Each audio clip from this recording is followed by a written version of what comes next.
Only the best quality, ladies and gentlemen. What is up, everybody? This is Taryn Sleevey with Taryn the Hype, TarynTheHype.com. This is going to be fun. This is going to be interesting. Episode number 16. If you guys didn't catch on yet, that we are recording on a new device, new setup, new layout, besides the lighting, which it's same lighting. Yeah. Everything else has changed a little So this will be fun. We'll see what happens. So let's go ahead and get started jumping into it. This is the video game podcast for TarynTheHype.com. Our new podcast will be set up into two different segments. One's movies, one's games. So let's go and get started with Matt. I am joined by my partner, Matthew Marquez here. I am just falling apart all over the place. Let me give you your special name. Thank you. You ready Thank for you this? for my special name. I am ready for this. Are you ready for this at home? All right. Because we are ready. I was thinking about some of the movie stuff I was writing down, so I thought I'd create one based off a Marvel character I know you like. Okay, hang on. 1 second. We have two podcasts that we're doing. Do I get two names? I've been thinking about it. I don't know. We'll find out on that podcast. We'll cross that bridge when we get to it. So your friendly neighborhood, Matthew Marquez. Ah, okay. Yeah, Spider-Man. Yeah. Oh, I thought it was like Wolverine. Such a dick. Thank you. So if you guys didn't know, this is the number one podcast where you guys get to choose your review. TarynTheHype.com. I get to see the screen going like... And we are going to try this new method, see how it works. You guys are going to be in for a bumpy ride, so just enjoy it. A literal bumpy ride. So let's go ahead and get started with the first and foremost, always the fun things. What have you been playing recently? I've been playing this new game. It's called Chutes and Ladders. It's pretty cool. Legit? Yeah, Did it right? just come out? Yeah, totally. Like in 1964 or something like that. What about you been playing on your consoles, your video game consoles? And all the 3D worlds of the series of tubes. Let me see. What have I been playing lately? Mostly I've been kind of getting back into Overwatch again. I don't know that I ever really left Overwatch, but new hero coming out, which is pretty cool. New season started, so getting sorted back into that. And then also started getting the itch to get back into Destiny. Really? Because new content's going to be coming out for that too. Yeah, I heard about that. So we'll talk about those few things. Yeah, we can talk about that. So you just told me last night that you hit level 50. Yeah, just this afternoon. Congrats. Thank you. So that was today. Thank you. Man, time flies when you're young. So, I mean, what is it that's making you want to jump back into these first-person shooters that are like very, I want to say repetitive, but I don't want to be offensive. So, no, I mean, it's games like where it's the same game loop over and over yeah, again. I mean, you're grinding a lot in Destiny. I know you're waiting for the new content. Are you going to jump in beforehand and play it? Like, yeah, I'm trying to do some stuff because there's a lot of content that's going to be getting recycled, and basically they're gearing up to end Destiny 1 before Destiny 2 comes out later this year. Okay. So they're basically putting a whole bunch of fanfare together to kind of celebrate everything that you've done in the first version of Destiny. So, what are you going to be primary playing as? I know that we'll just jump into it. I know they announced Destiny 2. Yeah. And they plan on... You heard it here first. Or at least first tonight, you heard it here. You heard it out of our mouths first on this podcast. That's right. Now, exclusively on this podcast. Now, do you know by heart some of the things you'll be able to transfer over? Because you will be able to transfer over some things to your new character. Yes. So you can transfer over your race, your class, your face, the way you designed it, any markings, and your hair. What? And that's it. Were you going to try a spit take there? Because you almost nailed it. So it's pretty much only going to be cosmetics. It's fully cosmetic, yes. But I read it somewhere where, I mean, if you're ever over level 20 and you've also beaten that last level, whatever it's called. The story level, yeah. Yeah, the last story level, and you've beaten that last level, it's going to bring over other character information. Well, there'll be, like, statistical information that carries over, but, like, all of your gear is going to get left behind. All of your emblems are getting left behind. Like, you're starting all of your progression for your skill trees and stuff. It's all getting wiped and reset. How do you feel about that? Honestly, I'm fine with it. Because you're and this with is a new game, I'm right? somebody who's put weeks into this game, literal weeks. I'm totally okay with this, and the reason being is that I always kind of wanted a little bit more out of the skill trees and a little bit deeper RPG systems into it. So if they can build that in, and obviously they couldn't transfer like old skills or old skill slots and stuff into the new ones, and also because like I'm thinking about playing when I was playing like World of Warcraft or something, and the new expansions would come out.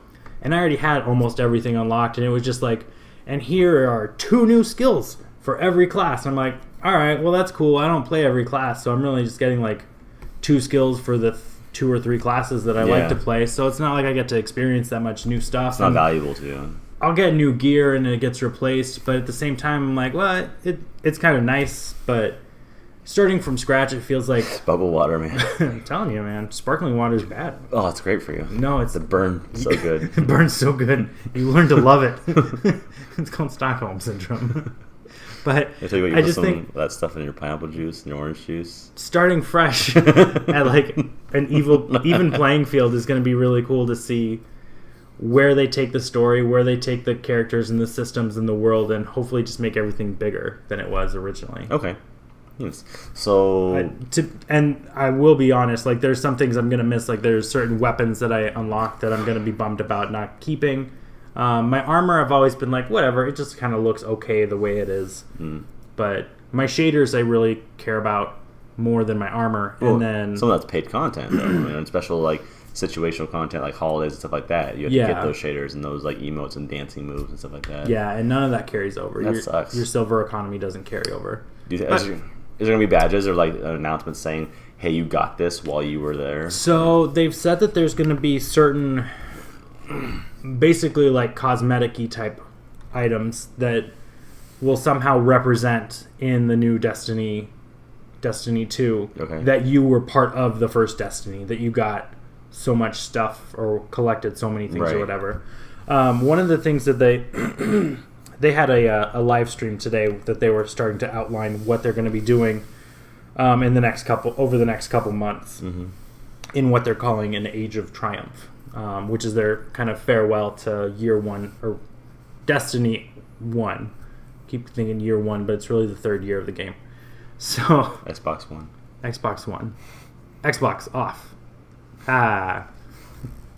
Hope no one listens on Xbox. If so, I'm sorry. But not for the joke, but for you having an Xbox. Oh dang, brutal.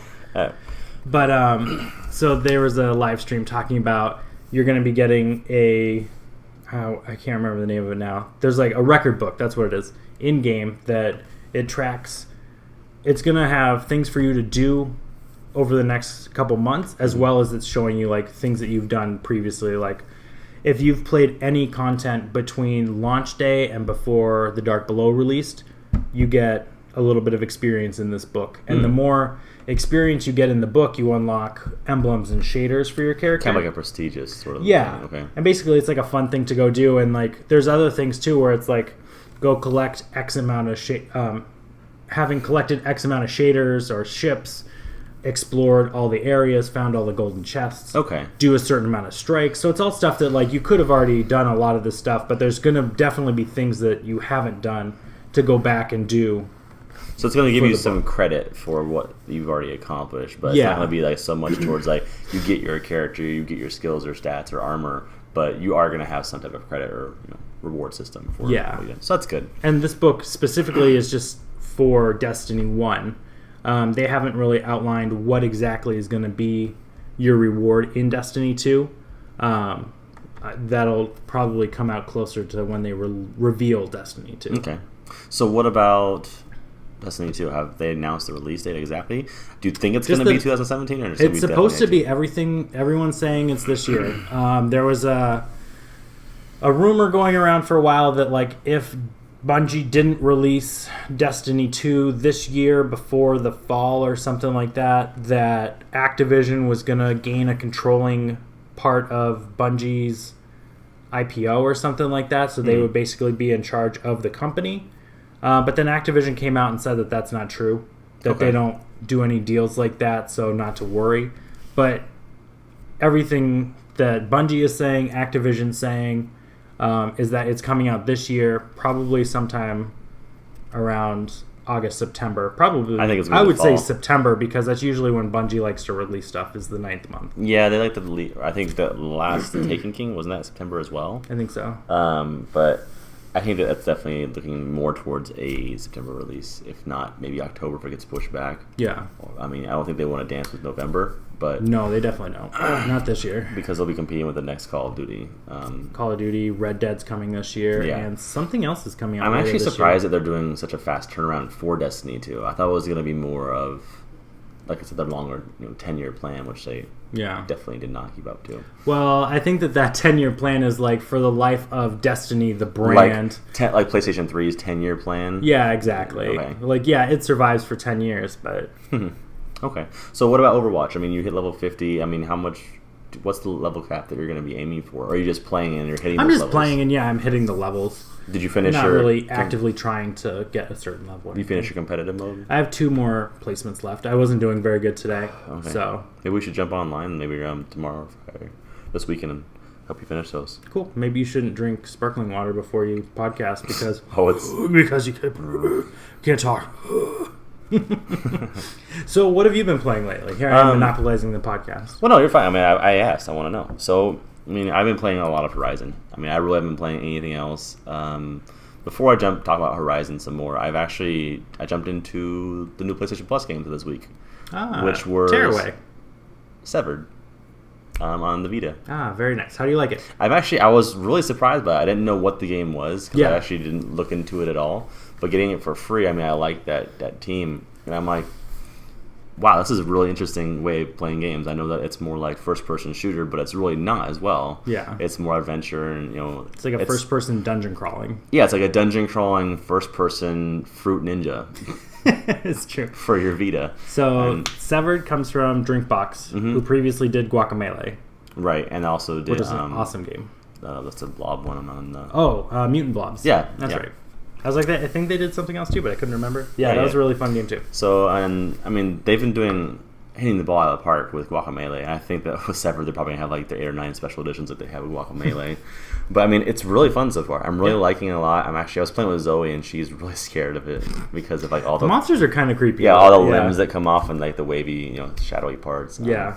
I also jumped in. We played some Disc Jam when it was in the beta form. Very small piece of that. If you guys want to check out our YouTube page, you can see the beta of Disc Jam. It was not the best of games. I can see why they gave it for free, trying to boost its sales. Yeah.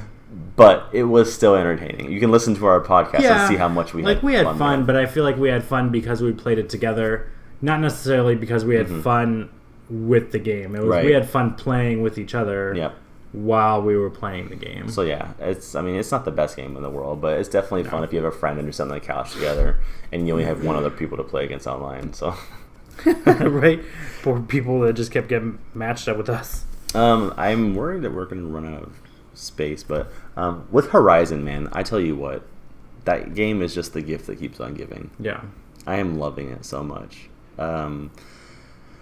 I haven't played this since last podcast as much as I wanted to, just because of family events and stuff like that. But I'm close to about 30% done with the story now, and I'm about like 24 hours. So about an additional 10 or 11 more hours since last week. Okay.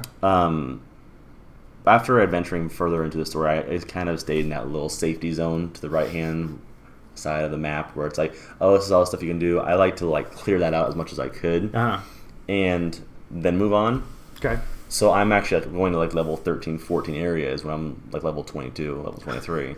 So I mean, again, the leveling system doesn't affect your gameplay except for how much health you have when you're fighting those enemies. Okay. Some things I keep finding is like these storylines keep separating off into really great adventures, and some of the new monsters that I've encountered are just phenomenal. Like crocodile-shaped ones and the bird ones are amazing. And these little big like kind of chocobo-looking peacock ones that have like these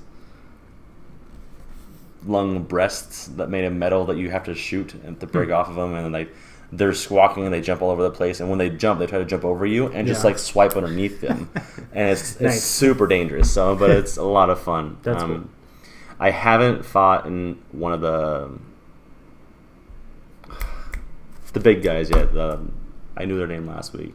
The Lockjaws? Yes, they're not Lockjaws, but they're Thunderjaw. Thunderjaw. Thunder something. Thunder Demon. But because I mean, I saw one, I'm like, I don't feel like I'm ready for this. Yeah. You should have given it a shot. Yeah, I would have. I've actually started going to like all of the tall necks and trying to find so I can expand my entire map. Cool. I have about 2 more left. I mean, once I thought, like, okay, I think I get this game. I know what everything's going to contain. Now I just have to go through the story. A new part of it opens up to where there's these new caves or these new pieces I have to collect, or there's this new collectible I wasn't aware of, or these new weapons I didn't know I could get because I was just staying in that safe area. I thought they sold everything right off the bat, and so I think when you played it last week, you saw I only had those certain weapons. They have like at least like 8 or 9 more modifications you can have to each weapon. Wow, that's pretty cool. So it's just a huge size game, but it's not overly populated. It's not overly ambitious. It's not overly done incorrectly where everything's just tacked on to be a filler. Everything is done very smooth and necessary. So it's just a great game so far, and I'm really enjoying it. I'm going to tell you one thing. It's actually climbing my list for one of my favorite games of all time. Really? Yeah. That's pretty big. Yeah, it's definitely made my top 10 for sure. But I mean, it just keeps getting better and better. I want to try to finish it, but I don't want to rush through it. Yeah. I mean, you know me, when I get my games, I like to play through the story as quickly as possible. And the reason is because, I mean, when you're in those environments, I like Final Fantasy or something like those long story games. I get in that environment, I learn, okay, this is how this person acts, this is their behavior, this is that personality, this is this environment. And I learn everything. I get the mechanics in my head, and I'm there. I'm literally in that place. And then if I put it down for too long and come back to it, I don't want to be like, okay, what the fuck was everyone talking about again? What was this about? And having to catch myself up already in the middle of the story, I don't like that. So I don't play the games to rush through them. I play them so that I get the full experience of while I'm immersed. You can enjoy them in one chunk, basically. Right. Makes sense. That makes sense. Right.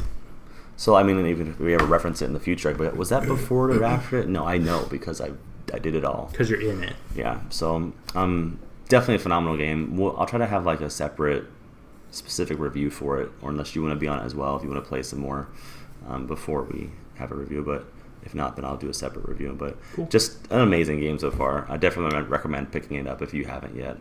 I have not yet. To all of our listeners. But I do recommend picking it up.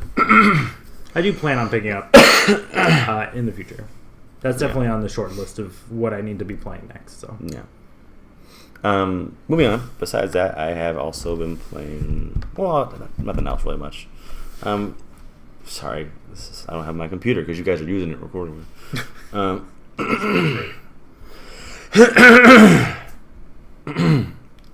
Question: why don't we record on your other computer and just bring it over? Okay. So a lot's happened this week. Question for another. So we're going to jump into the world of hype. Hype. We gotta find something different. I gotta find like a screen that like rotates or something. Hype. But a lot has happened in this last week. One of the biggest things, what we're gonna talk about later in the show, is the Switch was released from Nintendo. Now, I want to talk to you about this. Is that I did jump into Final Fantasy 14.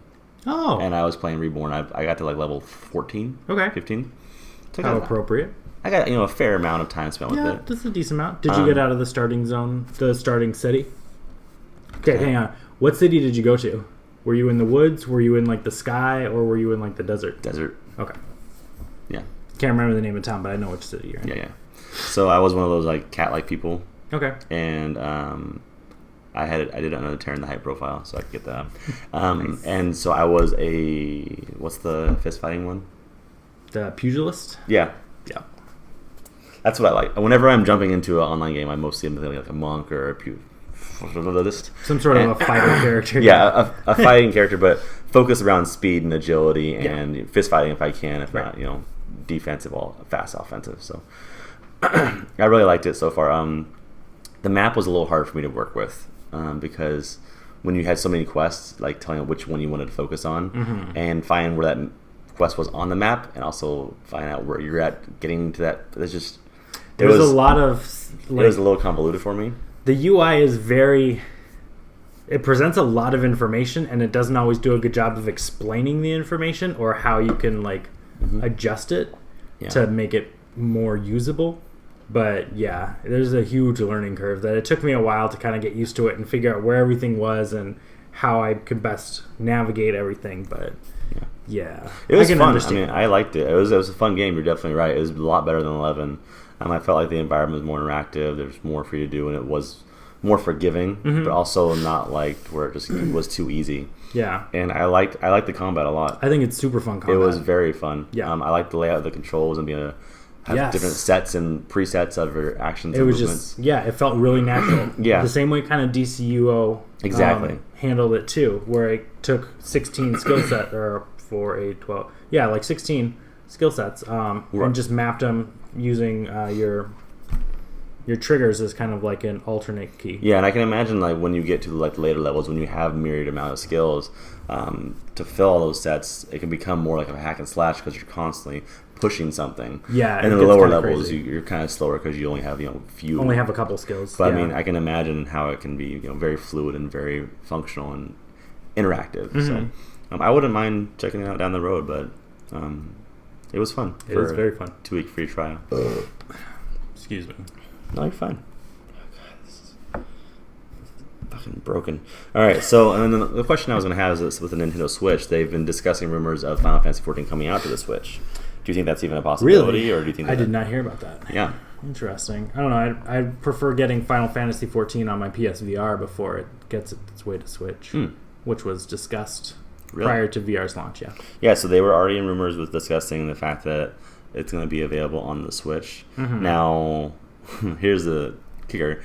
I wasn't sure from the way they were discussing it as if it's going to be just a DLC expansion set for Switch, or it's going to be the full-fledged game, or if it's going to be like a knockoff version. Well, the problem I could see is that it would have to be the full game. Like I don't think that they would just do like a one-off thing for the Switch, because then you're basically just making like a standalone Final Fantasy game. You couldn't set it in the online world.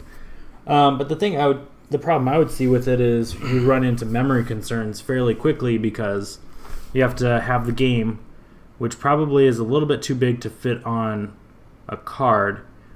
So you would have just like the basic installer on there, but then you have to download lots of patch data. Well, that's the thing I was going to bring up to you is because the Switch is only a 32 gigabyte, so it's really about 27, 28 available to you. Right. After the system it would software. require on the PS4 card. itself. It was 45 gigs. Yeah. So that already doesn't make sense. So I think it might be a toned down version, if anything. Well, I think it would just require you. It has to have a card because it would need to download extra data constantly to update itself. Yeah. Okay. So that would be a problem. Okay. Also, would you be interested in that coming out on the Switch? Would that push you more to get a Switch or no? Not necessarily. Like the reasons why I want to get a Switch are mostly for the Nintendo first-party games. Okay. Once those come out and become a little more readily available, then the Switch will be much more appealing to me. But that being said, all the footage of people playing Zelda and watching people play through the game and just how open it is and like all the new systems that were introduced really make me wish that I had a Switch that I could just play Zelda right now. But I know that would be like the only thing on the Switch for like the next 2 months that I would be interested in purchasing. Let's not talk about the Switch too much because that's going to be a topic for the near future. Okay. Another thing that was recently announced was the new character for Overwatch, and I want to talk about that. Yes. So how do you feel about this character? It looks a little clunky to me and slow. So her name is Orisa. Well, they don't specifically say it's a girl, but it looks like a girl, and it has kind of a girlish sounding name. Hopefully that doesn't sound tarantula wrong. Minotaur. She looks like a centaur because she has 4 legs and then she has like a humanoid body, but she's a robot. Right. She seems really cool. She's a new tank, which I was hoping that the next character would be a tank because we've gotten a new support and a new defense. God, you're annoying. So I'm glad that there was a new tank introduced. Excuse me. You done? Yep. Continue. There you go. So it's OR15A. Yeah. Also known as Orisa. Right. And the story behind this is actually really interesting because it's actually a little mechanic based off the Betweens part of the series before like the Overwatch people had to come back. And she decided to take her creations that failed during the battle and actually re-implement them into the Overwatch scene when they needed them again. This is all true. No, I know it is. I'm just very intently listening, which is the polite thing to do when people talk. Just saying. Ooh. Burp. So she seems like a pretty cool character. Seems more of like a support type of a tank role. She can throw out like she can project a shield that like sits and kind of acts like a bunker. Okay. She has like a Gatling gun that shoots out projectiles, so you kind of have to like lead targets if they're farther away. Now back to the bunker. Can you come in and out of that bunker? Yeah. It's passive. Yeah. Okay. You can walk through it. Enemies can't shoot into it. You can shoot out of it. Okay. And anybody can walk through it, just like anybody else's shields in the game. Okay. Just making sure. Yeah, it's just she can kind of like throw it out if she needs to in a little area. So she can't actually throw the shield somewhere else instead of doing it on where she's at, like... right. There's like Winston. a range for how far she can put it. She can't like throw it all the way across the map or anything. Right, but it's not like Winston where whenever he activates, it's where he's at. Yeah. So it's not like that, That's which is kind of nice. And then she has an ability, she throws out like, basically like a mini black hole generator where other enemies who are in the area get sucked into it, which is good for like, if you're combating Pharaohs who are like flying around in the air or whatever, it'll suck them down so that they get brought down so your team can kind of like wipe them out. Okay. Or if you need to pull people off of a point or something like that, it can bring them away a little bit. And then her ultimate ability, she throws down a little generator that boosts everybody's attack power. Okay. She seems pretty cool. She's fairly slow moving, but that's kind of characteristic of a Yeah. tank. Oh, and she also has a special ability where she can make herself ironclad, where her skin becomes like all bronze. And basically every type of attack doesn't damage her, including most ultimates. What? It's like... Yeah, I've heard that they've already it lasts had for to nerf like her. 3 seconds or something like that, and it's on a fairly reasonable cooldown. But yeah, I think you can't be frozen by May during it. Even like Reinhardt's Earth Shatter, it doesn't like What? knock you back and stuff. Yeah, Wow. she's pretty beastly. I've heard they've already been considering nerfing her. They nerfed her on the PTR. They reduced her ammo capacity, and they reduced something else on her. Now I can't remember what the other thing is. So they're tweaking her, and she's not going to be live playable until probably the end of the month, end of Nice. March. Okay. So yeah, she seems pretty cool, and I'm looking forward to playing her. Cool. One of the recent news that was announced was the Uncharted Lost Legacy date was kind of leaked because of Horizon. Ooh. Did you hear about this? Nope. So one of the developers for Uncharted was actually one of the level designers and kind of prop artist and just works in the environment, the world builder is what they call him. Horizon released and about a day or two afterward on his Twitter. He's like, "Can you guys please stop talking about this story because I won't be able to play it for another 6 months." And he's on with Naughty Dog working on Lost Legacy, which has already been confirmed. And So what is he doing for 6 months? yeah, so 6 months he says Picking his nose. and just digging for that gold, man. Gotta make it somehow. Gotta get that collector's edition. But Couldn't get a second job or a third job for his PS3, so he had to dig for gold. so I mean that's kind of a hint, and Naughty Dog is notorious for releasing in fall, Yeah. between September to Makes sense. November. So I mean that's definitely interesting, and not to mention that this is an in-between game for them, like Last of Us was for Uncharted 4, where this is the kind of the in-between before Last of Us 2. So I mean, there's a good chance that the Lost Legacy will probably come out this year. Would make sense. Yeah, it's good timing for them too. From what they showed at E3, it's pretty good. So Yeah. Next news we have is that No Man's Sky has an update for free. People still play that game? It's just going to probably include not. vehicles. I was seeing how you feel about it, but nobody cares. I never really cared even before it came out, and then it came out and it was really not very exciting. Yeah. I liked the exploration part of it, and I liked kind of messing around, and there were some things that I wish that they would clean up for it to make it a little user-friendly, which I'm sure either they've addressed those or they are soon to be addressing them. But it's a fun game for what it is. I think if you went into it with the right expectations, it's a good game. Yeah. It's really well done. I think that if you are somebody who knew nothing about No Man's Sky, You would be a lot better off. you would enjoy Going it, into it. more than somebody who does, just like we discussed in our review. Even Yeah. nowadays with all of the updates, it's still not an amazing game, but I mean, it can be entertaining. And I still want to know what's at the center of the universe. I can tell you. Oh, maybe, yeah. Maybe tell me off there. Okay. We'll tell you off camera. Moving on, there's a few more things. Oculus Rift has had a discounted price with two Yes. handheld controllers and a helmet. Well, the hat, for $5.98. So about $200 price $200 point. off, yeah. So I mean, that's becoming a lot more competitive Mm-hmm. with VR, which only makes about $200 difference. But you also have to have a high tier gaming rig, Yes. which is a lot more than $400 or $250 for a PlayStation. So Yeah. I mean, you still have your balance point there, but the Oculus is definitely having a very strong library being built for it. So yeah, they've got a lot of money behind them, so they can do fairly well as long as people are purchasing it and getting into the games. And I think that's going to be the biggest problem is like their Yeah. AAA and their AA titles. I will say I'm very jealous of the Oculus controllers. Oh yeah, Because they are really nice and very smartly designed. mm-hmm. I like them too. Yeah. I've seen it. They have some very cool tech that I hope PSVR 2 comes out and has controllers that are VR too. Let's not get ahead of ourselves. Speaking of VR and technology and tech and peripherals, Farpoint VR has been announced with its gun that's created for Farpoint, and it's going to be a price point of $80 bundled with the game. So you're going to get the game for, it was a $50 game or $40 game. But if you want the gun, it's also making it $80. So now, can you play the game without the gun controller? You I was can. under the impression you couldn't. You can. You can Okay. play it with Move controllers. Oh.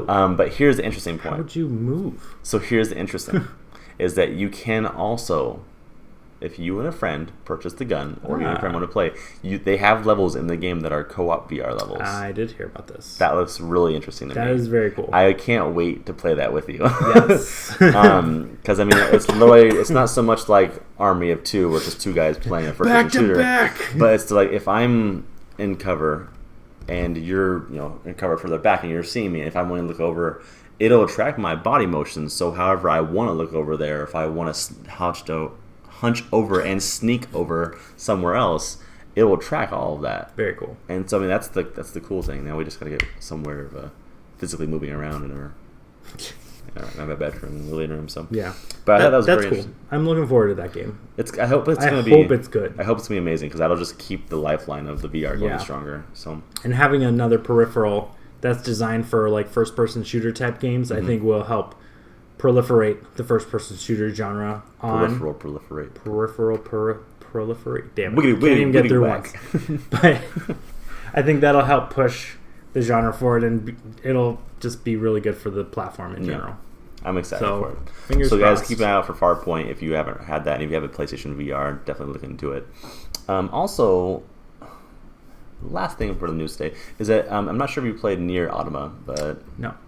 there has been a little complaints about it. Yeah. Now, if you're a big fan of trophies or hunting trophies, or you just want to increase that level, Nier Automata actually has the ability, not directly, and it's not advertised this way, for you to purchase trophies. I heard about this. Yeah, so you can. So it's more about like equipment and getting equipment and legendaries and stuff like that. Yeah. You can like purchase things that once you obtain them, they unlock trophies. Right. But you're supposed to obtain them through the story, but DLC allows you to purchase them in that sense as well. So you can pretty much pay to get trophies. From my understanding of it, you can't do this cheat until your third playthrough of the game. So like the entire story has to be completed 3 times. And even then, you're spending your in-game currency that takes however long it takes to collect this obscene amount of currency. And then from there, you can go into a certain vendor and purchase the things which unlock the trophies. Okay. So, like on So the you one feel hand, like it's valid because it's in-game and all? I feel like it's in-game. It requires you to have played through the game multiple times. So it's not like you could just pop it in. You can go down to Redbox, rent it, pop it in, buy all the trophies. Pop it in all day long. Although, like, there would be... I can obviously think of ways that I could game that system that once I got to that point, I could just go in and purchase all the other trophies. And I could see that could be a slippery slope going forward for games of like, well, they allowed you to purchase trophies in game, so you break that we'll barrier. start One doing person that, does it, and everyone's then, going to do it. well, we'll just charge you $2 as a DLC to unlock all the trophies. So like, I could see that it could get bad really fast, but for this specific instance, I don't have a problem with it. Okay. What about you? I don't care. Okay. You won a trophy, you earned it, you earned it. I mean, yeah, You got a trophy and you bought it, you bought it. It's just like you. I mean, you have to, once you make that decision and you do something, you have to live with that consequence. I mean, someone's like, oh man, you got that trophy. Yeah, I earned it. Yeah. I mean, you know. So don't be dicks. Yeah. All right, so let's go ahead and move on to the hype of the show. Hype, hype, hype, hype, hype. No. Yeah. So, hype of the show. So, the Nintendo Switch was released recently this last Friday, and it is garbage. No, that's a lot of mixed Damn, reviews. that was super harsh. No, it's a lot of people have mixed opinions about it. We're going to discuss a little bit. You brought it up a little bit earlier in the show about how you go back and forth because of Zelda and that. I really want to play that Zelda. So, give us the rundown real fast about the launch titles for the Switch. Oh, let's see. The sad thing is I think I can count them on one hand. Zelda, Snipper Clips, 1-2 Switch, Binding of Isaac. Not Bomberman. Oh, and Bomberman R. Still on one hand. Now, the thing is with that is that a lot of people were complaining because there's only the 4 new titles, and the rest are kind of rehashed games that have been released before. I'm like, well, what are you expecting? What do you expect? Yeah, I mean, welcome to the Vita, you know? 16 release titles, right? 16 or 18. But it's around I don't that think number. there was that many retail released. No. Majority of those are digital. Online, yeah. Because I was going to say, I've only seen 5 game cases. The 4 you listed were physical. Yeah. The rest, I believe, are digital. Okay. Yeah. I thought Binding of Isaac got a physical release. Really? I think so. I've seen a case for it. Okay. But, I mean, how do you feel about that? I mean... It's kind of a letdown. Because, I mean... But then again, like, I guess not. Because it's cool that there was a Zelda at launch. And apparently a really good Zelda game at launch.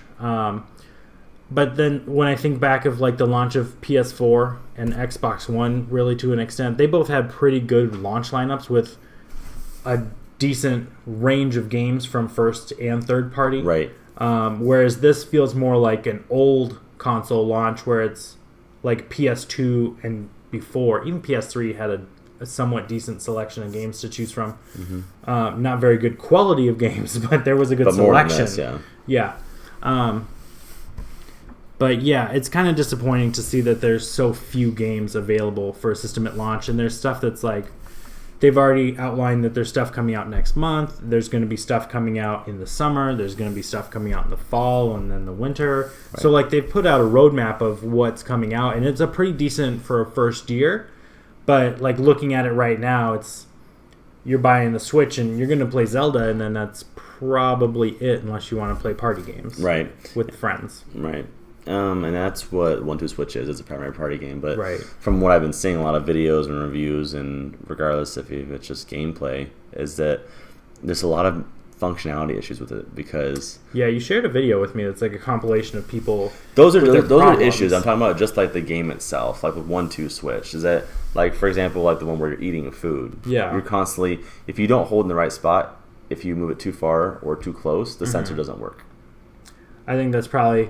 lining up with the technology problems, though. Yeah, that other games are experiencing too. I mean, it's the same thing with there's a game where you have to rotate it. Yeah, but you cover the sensor when you do that, and the Switch can't pick up what you're doing. But the game's designed, that's what you're supposed to do.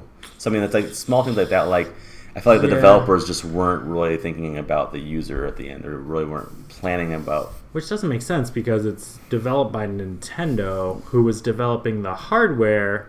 Yeah, it just while they were making the game. There was some bad communication there, but I mean, Zelda pretty much is the number one thing to go with. Yeah, right now it's the no-brainer. Right now, if you're getting the Switch, you're going to be playing Zelda. Yeah, I mean, now with the console itself, how do you feel about the presentation, about the functionality, about how it looks? I mean, we haven't felt it ourselves, but if I'm not thinking about the troubled consoles, the broken stuff, the issues that people are bringing up, conceptually, because we need to know that stuff. Conceptually, I think the console is awesome. I think it's a great idea. That now I'm thinking of it more as it's a portable console that I happen to be able to plug into my TV to get a good image out of it, as opposed to like the Vita TV, which has a pretty okay image, but it's still scaled. And you would primarily play it portably, wouldn't you? Yeah, I would definitely. Handheld. Yeah, I would be playing that thing handheld, like 90% of the time. I would imagine. Okay. And partially because of the novelty of being able to play games like that handheld, as opposed to having to always be in front of a TV. Yeah. And for some reason, just picking up a handheld is usually easier and just easier to kind of jump in and jump out of gameplay. Mm-hmm. So that's kind of nice. But hearing all these issues with controllers losing their sync, controllers that aren't functioning properly, people who are not paying attention and getting the wrist guards onto the wrong controller. Well, and you then see why it's like in. that, right? Yeah, like I could tell if you're not paying super close attention to it, like you could get it on the wrong thing. So you have to look at both of the connector piece and the controller. Because they line up for specific sides. Right, and what it is a minus is with minus, and plus is with plus. And people think that, well, if I have minus, I should have plus with it. And they're putting it together. I just assumed they weren't paying attention at all. They were just like, oh, here, it's a guard thing. It just slides on. So they're thinking that plus and minus go together and plus and minus go together. Because it would have to go upside down, so like even the plus and minus wouldn't match up. The problem people are having is that it locks in, and it's really hard to get that out. Yeah. You have to get a screwdriver or something like that to unlock the prongs. To unlatch it, yeah. And I kind of feel like, yeah, that sucks. But at the same time, that's kind of, I feel like, while that is on Nintendo to get something in place so that it's not going to happen, like somehow lock it so that it doesn't physically go on when in a direction it's not supposed to. But at the same time, it's kind of like, make sure you're paying attention when you're building peripheral stuff, when you're doing anything that you've never done before. Make sure you're paying attention and know that you're doing it the right way, so you don't break your brand new console. Right. And a lot of people are having that problems like when they're doing live streams and let's plays and stuff like that. And they're like, they're starting to curse the camera like, this is bullshit. Now, when it comes to the console itself and the functionality, not the games, not like all the issues, but how do you feel about the console and like what its functionalities are? Because right now it doesn't have the ability to do any video streaming, any YouTube apps or Netflix, Hulu, anything like that. It's really limited to just playing games right now. I think that's really smart. Really? PlayStation focused on, we are all about games. Nintendo needs to make sure that they are focusing on their games, because that's why people come to their console, is for the games. So they need to make sure that the game functionality is number one priority, and making sure all of that runs as best as it can. I don't feel like I need another device in my house that runs Netflix and Hulu. I mean, every piece of tech I bring into my house, it seems like, has a Netflix app that I can download. And I already have a handful of phones that do it, tablets. I have stuff hooked up to every single TV in my house that can do all these streaming services. So I'm not concerned about getting another thing like that. And with a limited space, it might not be the best idea to have all those apps on it too. Yeah. Okay. And as far as the streaming goes, like, it's nice having that functionality built into the PlayStation and Xbox. But I personally don't take advantage of that functionality. Yeah. And I feel like if I was going to, I'd go external for it, just so everything is a little cleaner. Because I don't like that, like, black border background, everything that it does on there. Because, I mean, it's nothing about you. It's just the way that PlayStation designed it so that you can see the text and the chat and stuff. It'd be nice. Like, I get why it's there, but it would be nice if I didn't have to have it Speaking of that functionality, they need to have the ability to turn that off if you want it off. Yeah, that would be really nice. Just to clean it up, because it just looks kind of cluttered and kind of janky. It doesn't look clean. It looks. That's what bothers me about it. So I mean, with the console, I mean, it has 32 gigs on the console. We discussed that earlier. Yep. About 27, 28 you can use. Right. Which is pretty reasonable. That's now, normal. The games don't come out in discs. They come in little cartridges. Yep. Do you have any concern about that? Because it doesn't use any of them except for saved files. It works perfectly fine on Vita. And it's worked on 3DS and DS before it. So I think that's a perfectly reasonable format for bringing my games on. Yeah, but those consoles before, I mean, they're mentioning 3DS and Vita, have been less demanding consoles for what they're trying to play. Yeah. So you see any problems with that, or are you concerned about it? I'm saying in the future, not because this really. is the launch of the console, and we're already feeling like people are saying that it's already met its limits with Zelda. Well, yeah, but they always say that anytime any new game comes out, it's like, oh, no game could ever look better than Mario 64. That's a good point. I mean, it's always going to be like that. You can't see. Most people have a hard time seeing what could come after when they have something right in front of them. Mm-hmm. It's like, this is all I can see right here. I can't focus on what could be coming next because I've gotten to this point. And I can't see that until I've gotten past this and someone shows me this next point. Okay. There are definitely creative people, who they see what you have now and they see the potential for what it can become. but that's not something most people see. But as far as like having it on carts and stuff, I don't see it as being any more troublesome than having it on a disc. Or like if you downloaded and installed a game onto a solid state hard drive on your PC. Mm-hmm. I mean, it's not the same, but it's not really that different. It's not stopping you from on a fundamental level. Yeah. Yeah. I mean, it's a cart that's going to have all the game save data that it needs to play. It doesn't need to install, which is kind of nice. Now, for all our fans out there who are listening, trying to decide if this is for them or not, one, how do you think this was received for the general public opposed to actually the full hype gamers? And then two, do you think that this is something that people could get into, like the grandmas and the people who don't normally play video games? All right, so let's walk that back. All right, so how do I think it was received for the gamers and non-gamers? Mm-hmm. I think hardcore gamers are very interested at any time Nintendo is releasing a new console. Right. Just because it's Nintendo, they have that nostalgia of growing up with some Nintendo console in their life, Mm-hmm. regardless of when they started gaming. Yeah. Nintendo has always been there. So I think that they're always interested in keeping an eye on it. As for like the non-gamers, they kind of have that relationship. They know Nintendo, they know Mario. Right. So it's one of those like, oh, there's a new Nintendo that came out. Okay, cool. Yeah. Well, maybe I'll look into that. I don't think that they necessarily are the ones going out buying it day one. Because usually if you're at that level, you're not thinking about pre-ordering 4 months in advance. It'll be like a gift later on for like some birthday or a holiday or a gift. Or I happened to be in the store and it was in stock. Yeah, and I saw it. I think that you're definitely hitting home with that one, because I think when people are growing up in our ages and they're realizing that I'm not really big into gaming, but I know of Nintendo. It's such a household name. Right. And I mean, when they were growing up, they were around those environments of other kids wanting to play or mentioning it at school. I want to go play Zelda. I want to go play Mario. I want to go play Donkey Kong. I want to go play,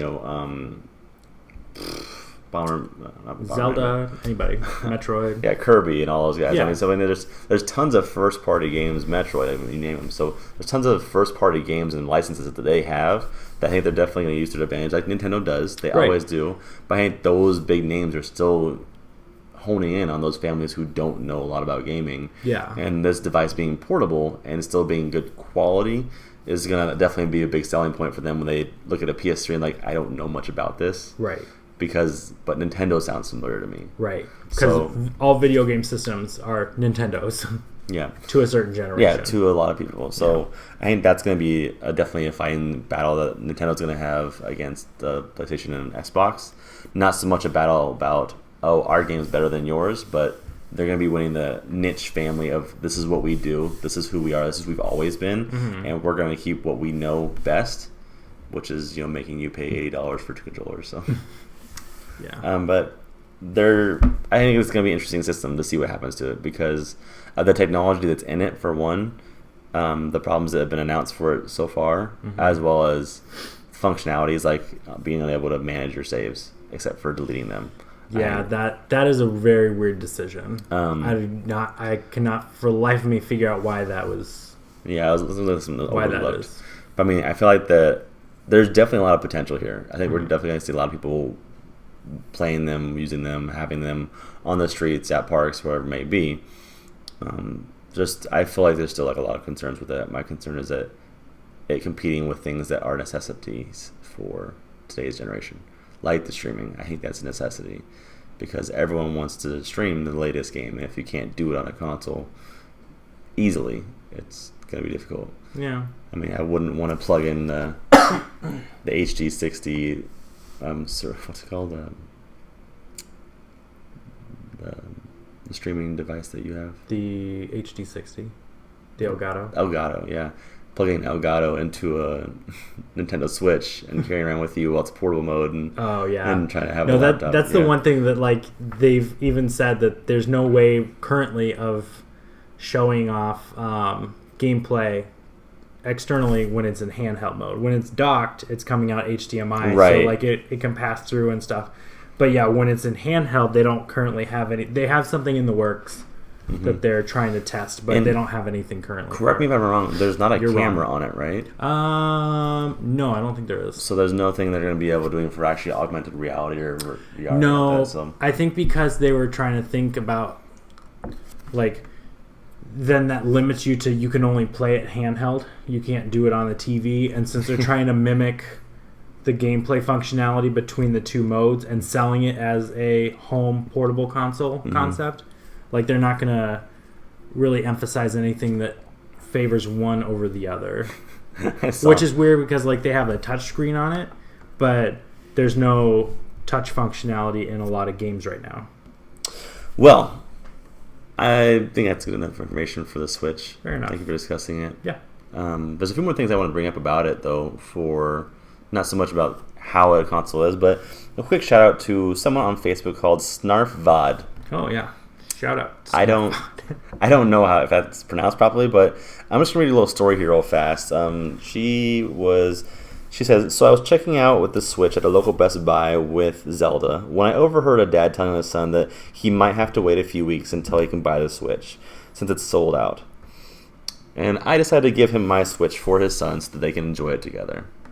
So I want to give a quick shout out to you. That was a very nice thing that you do. Nice. I think I love it when the gaming community shows that they are not just ragers and angry kids who are just playing games and selfish and spoiled. Yeah. So thank you for doing that. You're going to definitely get your karma coming back to you. Hopefully that dad wasn't saying that because he didn't have enough money at the time, or like the kid was being a jerk. She gives it to him. Oh, I still can't fucking buy it. I don't get paid till Friday. now I gotta. Now I'm in the red. Making me look back. Gosh, asshole. But yeah, just a quick shout out to you. I appreciate you doing that. We do have a few quick fire questions. Okay, bring them on. To answer. Have you already looked over them? Bears. No, I haven't. Good. You're not supposed to. All right. Now these questions come to us from Urban Blandon. Hello. He asks, "What is your favorite video game of all time?" Pokemon Blue. These are just coming out like I'm not thinking about them. I'm just trying to get them out there. Mind. Like if I had really thought about it, that probably would be like in the top 3. Anyway, sorry. Go ahead. Quick favorite fire. video game genre? RPGs. Why? I don't know. That's weird. I think because I'm thinking about other games that I like. Okay, Alliance or Horde? Horde. When starting a new game, do you choose a male or a female character? Generally male, depends on the game. Sometimes I pick female, though. Yeah, female. You're always female. Yeah. I mean, so with that, I'll answer that. All right, here we go. I like choosing the female because I always think that in shooting games or... I mean, call me crazy. The kill boxes are different because the females are smaller. Yeah, and so you have that extra kind of boost to your ability of dodging bullets or not getting hit. Yeah. I'm also I feel like they're always faster, more agile, and I like to immerse myself if I'm playing in a game where I want to just get away from this world. Yeah. Then I will choose a girl. Something that's different and outside of your just normal. Not normal. No, that makes sense. If I'm playing a game where I'm like, okay, I want this person to be able to be like me or fight like me, then I will choose a guy. Yeah. So that's where I'm. But most of the time, it's a girl. Quick side story. I feel my choices for Destiny were similar. My starting character was a human male. My second character was a female hunter because I figured hunters need to be agile, and the female body looks more agile than the male body in the game. So I'm like, they totally do too. It just seems like it would fit better. They're sleeker. Yeah, like it just looks better as a hunter, in my opinion. Favorite Street Fighter character? Ken. Favorite board game? Shoots and Ladders. I freaking hate Shoots and Ladders, but that is my answer apparently. Think about it for a second. I'll give you 5 seconds then. Favorite board game? Yeah. Probably Trouble or Sorry. Nice. Yeah. Okay. So I'll answer these real fast. Favorite video game of all time? I always usually say Final Fantasy VII, but it's either between that or Metal Gear Solid. Yeah. This isn't fair because I had to answer these without knowing. Because I could have said Pokemon Blue version so or when I heard Earthbound these, would be I'm going to give you the answers that first came to my head then when I first read them. Okay. If I sat and thought about them, I'd probably have different whatever. Okay. Favorite video game genre? I actually probably prefer action adventure. Yeah, I don't know why I said RPG, but I think my head was just in that space because I like action adventure or first person shooters. Alliance or Horde? To be honest, I don't remember what I chose, but I think it's always I chose Horde. You picked the Horde. You picked the right choice. Okay. When starting a new game, I'll go against that. For favorite Street Fighter character, I love Ken 2. He was my first go-to character in the old days, but now I play Juri or Sakura. But Sakura's not in Street Fighter 5. She was in 4. And favorite board game was Bonanza. Bonanza. The bean game. Oh, okay. Gotcha. If it has to be on an actual board, then I would say Munchkin. Nice. Good choice. Even though I wouldn't consider that a board game. Or Carcassonne. Yeah, I've never played that game. So yeah, a lot of different things for us there. But that's going to be our show, guys. We're going to wrap it up. Hope you guys enjoy it. And if you guys didn't know, this is Taryn the Hype podcast from TarynTheHype.com. Check us out whenever you can. If you want to support us, go to Patreon.com. It's Patreon. Yeah, sounds right. You always make me feel like I have to second guess myself. It's just weird when you start spelling weird things like Patreon that we've never spelled out before. Patreon.com/TarynTheHype. Again, Taryn is with my name, Taryn. If you want to follow us on Twitter or YouTube or Twitch TV or the Facebooks, whatever it may be, just search for Taryn the Hype. If you want to follow me specifically, it's at Augie272 on Twitter. And Matt, you are at KrillinFlip337. Only the best. Always. Spared no expense. All right, guys, we'll go ahead and wrap it up. That was episode 16 for Taryn the Hype podcast. We will see you guys next time.